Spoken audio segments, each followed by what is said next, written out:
Some people measure their lives in milestones: weddings, new jobs, big trips. I've measured mine in hours given away for the past 10 years.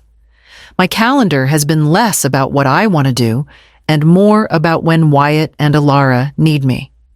They have busy jobs, busy lives, and busy children, and somewhere along the way, I became the default solution to all of it. It started small. Wyatt would call on a Friday evening, asking if I could watch his boys just for a couple of hours so he and Lila could grab dinner. I said yes, happy to spend time with my grandsons. A few months later, Alara asked if I could keep her girls while she ran errands. Again, I agreed. At first, it felt good to be needed, but just a couple of hours turned into entire afternoons. Afternoons became full weekends. Weekends began to bleed into holidays. They didn't ask if I had plans, they assumed I didn't. If I mentioned a doctor's appointment or a lunch with friends, they'd shuffle their voices into a disappointed tone, as if I'd broken some unspoken rule. My own life shrank so gradually, I barely noticed at first. The book club I joined fizzled out because I missed too many meetings. My once weekly walks with neighbor friends became rare because I was helping out with the kids.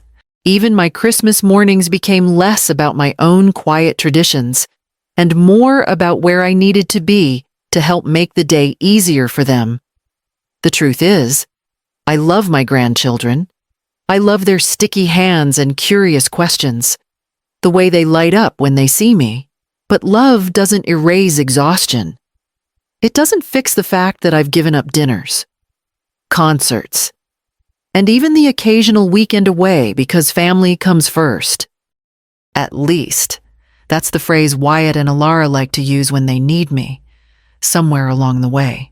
I stopped being Marjorie and became a resource, someone to call when plans didn't align, when a babysitter fell through, when they simply wanted a break. And the worst part? I let it happen. I didn't realize just how much until one Saturday afternoon, when both of them called within an hour, expecting me to cancel my plans yet again. I'd been looking forward to Saturday for weeks. Marlene, my oldest friend, had scored 2 tickets to see a jazz pianist we'd loved since college. We'd planned an early dinner, the concert, maybe even dessert afterward, something just for us, the way we used to do before life got complicated. The call came mid-morning. Wyatt's voice had that edge of urgency he uses when he wants something, but doesn't want to sound like he's asking too much. Mom, I need a huge favor. Can you take the boys tonight? Lila's stuck at work. And, well, Alara's already dropping off her girls, so you'll have all the cousins together. They'll keep each other busy. I hesitated. Wyatt, I have plans. He didn't miss a beat. But it's just this once. You know how hard it is for Alara with the twins. And the boys haven't seen you in over a week. I could hear the unspoken accusation. How could I choose a night out over my own grandchildren? I closed my eyes. The mental image of the concert program already slipping away. Fine, I said, my voice flat. By 5 o'clock. My living room was a storm of noise blocks clattering, cartoons blaring, 4 small voices competing to be the loudest. Wyatt and Alara each dropped off their kids with quick kisses and quicker excuses. Thanks, Mom. You're a lifesaver, Wyatt said on his way out. You're super Grandma, Alara added, as if the title came with a medal instead of aching knees and another lost evening. They didn't see the way my shoulders sagged when the door closed. They never noticed the way I cleaned up spilled juice while my phone lit up with a text from Marlene, wish you were here, by the time the kids were asleep. The concert was long over, and I was left with the hum of the dishwasher and the sinking realization that just this once had become the rule. And I knew, deep down, it wouldn't be long before it happened again. Sunday night, after 2 straight days of refereeing arguments over plastic dinosaurs and coaxing vegetables into 4 stubborn mouths, my house looked like a storm had rolled through. I sank into the couch, muscles aching, head pounding. The kids had gone home an hour ago, but their voices still echoed in my ears. I opened my laptop with the vague intention of paying bills, but instead, my fingers hovered over the search bar. I typed quiet weekend getaways Oregon coast without thinking. A handful of ads popped up fancy resorts, overpriced bed and breakfasts, but one link caught my eye. Ocean View Inn, off-season special rates. The photos were nothing spectacular, faded curtains, plain furniture, but beyond the small balcony. The sea stretched wide and blue. The rate was shockingly low, probably because it was the tail end of winter. 3 nights for less than what I usually spent on groceries for the grandkids when they stayed over. Before I could talk myself out of it, I clicked, "Book now." My hand trembled slightly as I typed in my card number, almost as if I expected someone to burst through the door and stop me. When the confirmation page appeared, a weight I didn't know I'd been carrying seemed to lift just enough for me to breathe differently. 3 days alone. No sticky fingers tugging at my clothes. No cries of "Grandma, I'm hungry every 20 minutes." No running to the store because someone forgot diapers. Just me, the ocean, and quiet.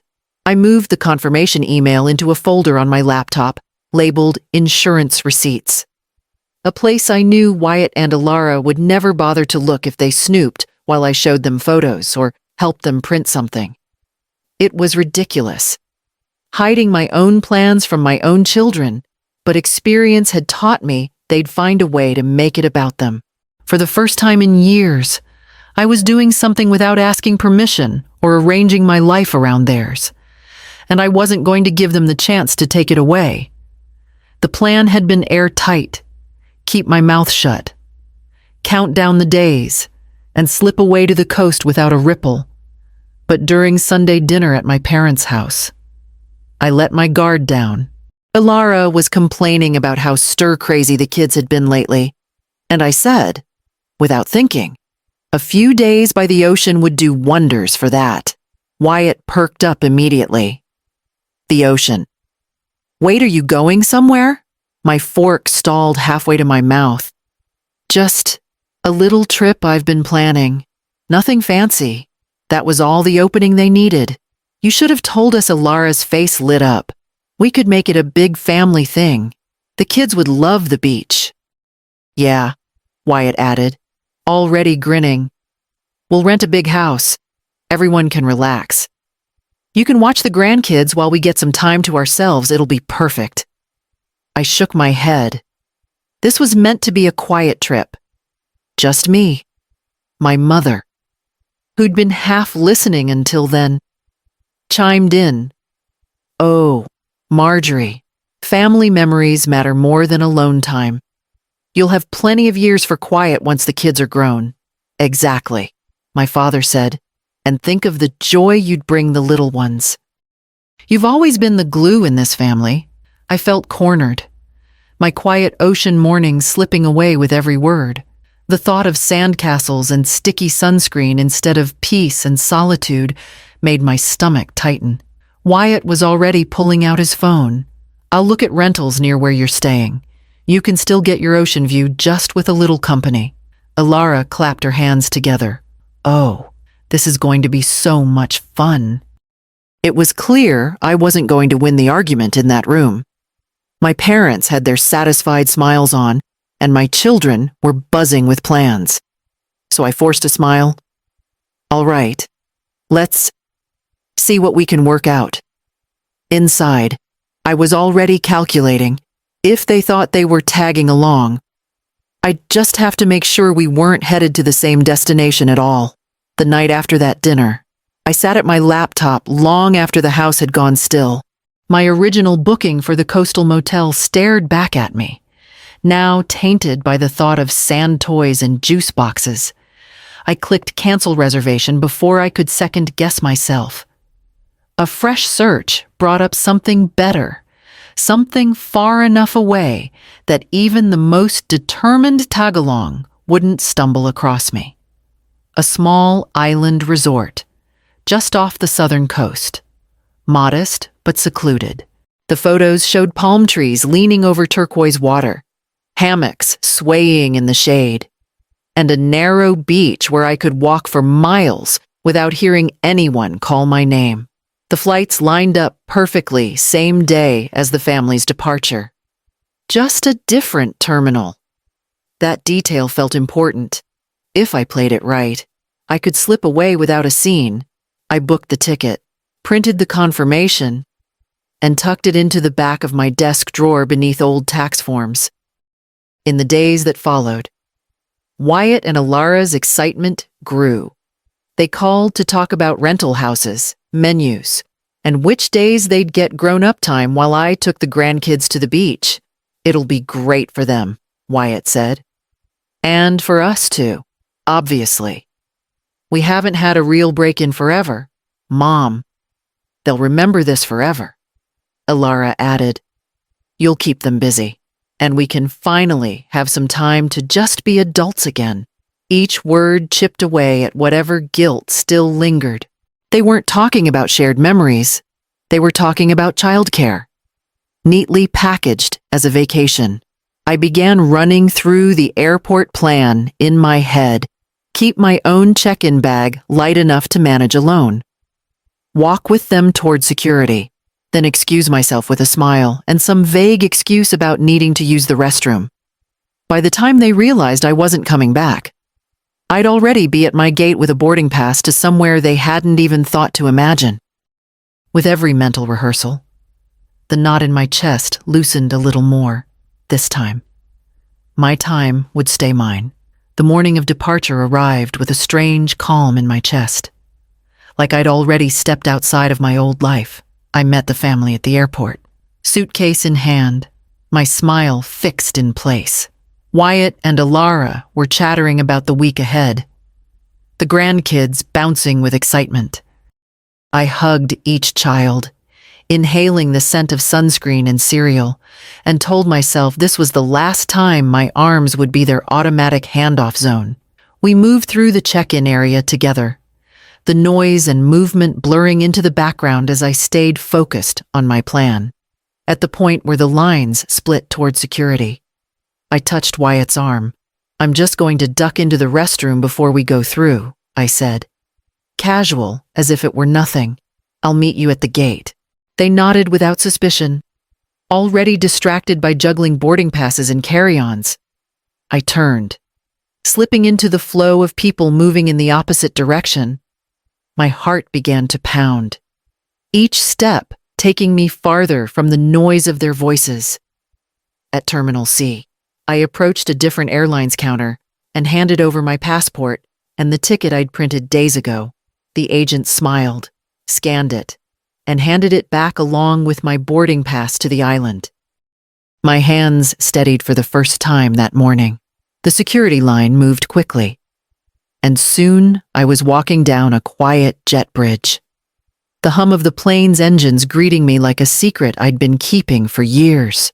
I stowed my bag, sank into the window seat, and finally let my breath out in one long exhale before the safety announcements began. I pulled out my phone. One short message to the family: "I'm not coming with you.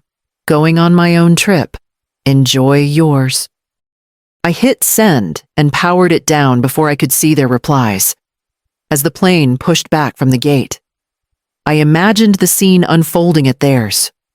Wyatt glancing at his phone, Alara frowning, my parents exchanging that sharp, disbelieving look. The mental image made my pulse quicken, but instead of dread, I felt something dangerously close to joy. The aircraft lifted into the sky, and with each passing cloud, the weight I'd been carrying for years began to loosen. By the time we leveled out, the only thing I felt was the hum of freedom.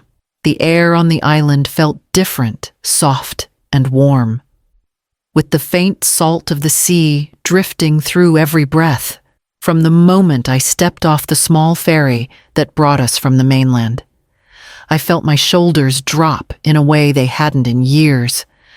My room was modest, but perfect. A bed that faced the balcony. The sound of waves threading through the open door. The first morning. I slept until the sun was well over the water. No alarm. No footsteps outside my door. No small voices calling Grandma. I spent hours stretched out on a lounge chair, a novel in my hands and my toes buried in warm sand. The only interruptions came from the waiter offering iced tea or the wind flipping my page before I was ready. It was a kind of quiet I'd almost forgotten existed, thick and undisturbed, like the world had remembered to let me be. Midway through the trip, I joined a snorkeling tour. The guide's laughter was contagious, and the water was so clear I could see the darting silver of fish like quick flashes of light. I found myself talking easily with two other women from the group. Strangers who knew nothing about me except that I was on my own. We shared dinner that evening, the conversation flowing without any mention of responsibility or sacrifice. Back in my room that night, I noticed my phone in the hotel safe. For a moment, I thought about turning it on, just to see. Maybe there would be an apology, maybe silence, maybe nothing at all. I closed the safe instead, leaving the phone in darkness. Whatever waited on the other side of that screen could wait a little longer. On my last morning, the sun was spilling across the balcony, and the tide was low enough that I could hear the ripple of small waves against the shore. I'd promised myself I wouldn't look until the trip was over, but curiosity won. I unlocked the hotel safe and pulled out my phone. The screen lit up in a burst of numbers, missed calls well into the triple digits. Unread texts stacked like bricks, a string of voicemails so long I had to scroll. The first text I opened was from Wyatt, unbelievable. You're selfish. Then Alara, you ruined everything. The kids cried all day. My mother's messages came next. A mix of sharp reprimands and moral lectures. You owe your family an apology. We raised you better than this. My father's were shorter, but no less pointed. Call us. Now, I scrolled further, message after message. None of them asking if I was sick, or safe, or even still alive. It wasn't concern that filled their words. It was outrage. I'd disrupted the system they'd relied on for years, and that was the only thing that seemed to matter. The voicemails were worse. Wyatt's voice was clipped and tense. Ilara's high and indignant. My mother's breaking into tears mid-sentence, as though my absence was a wound she could display for sympathy. Through all of it, not one note of understanding. I set the phone down on the bed, the weight of it too heavy for such a small object. After a moment, I powered it off and slid it back into the safe. Whatever storm was waiting for me could wait a little longer. 2 hours later, I was at the airport, boarding my flight home, the hum of the engines drowning out the echoes of their voices. I hadn't been home more than 3 hours when the pounding started on my door. Wyatt and Ilara stood there, side by side, their kids tugging at their hands. Both of them flushed with the kind of anger that comes from rehearsing it all the way over. They didn't bother with greetings. You betrayed the family, Wyatt said flatly. Do you have any idea what you put us through? Ilara's voice rose above his. You left us stranded, and the kids were devastated. You ruined the whole trip. The least you can do is pay us back for your ticket. I let their words wash over me without reacting. Years of biting my tongue had taught me the value of silence. It unsettled them more than yelling ever could. When they finally paused for air, I spoke. I don't owe you anything, I said evenly. Not money, not childcare, not my weekends, nothing. They both started to talk at once, but I raised a hand. Until you can treat me with respect, I'm not available for babysitting. This isn't up for debate. Wyatt blinked like he hadn't heard me right. Ilara's mouth opened and closed, searching for the right insult. The shock on their faces was almost worth every missed evening. Every plan I'd canceled, every moment I'd swallowed my frustration. I didn't feel triumphant, just certain. They left in a flurry of muttered complaints, their children trailing behind them. When the door clicked shut, the quiet in my apartment felt like a clean slate. A month later, I signed the lease on a smaller apartment in a neighboring town. It was nothing grand, one bedroom, a balcony just big enough for a chair and a potted plant, but it felt like mine, in a way my old home never had. I didn't give the address to Wyatt or Ilara. If they needed me, they could call. And if I didn't want to answer, I wouldn't. I started painting again. Something I hadn't done since before the kids were born. Saturday mornings became mine to wander farmers markets or drive an hour just to see the ocean. Some weekends, I'd take short road trips, staying overnight in little inns and eating dinner in quiet places where no one expected me to get up halfway through to clean up a spill. There were moments, usually late at night, when guilt crept in. I'd picture the grandkids and wonder if they missed me, if Wyatt or Ilara framed me as the selfish one who'd walked away. But then I'd remember the noise, the endless demands, the way my needs were always the last consideration. The guilt would fade like a tide pulling back, replaced by a steady calm. I wasn't sure if my relationship with my children would ever mend, but I knew one thing, with absolute certainty. I wasn't going back to the way it was. My time was mine now, and I intended to keep it that way.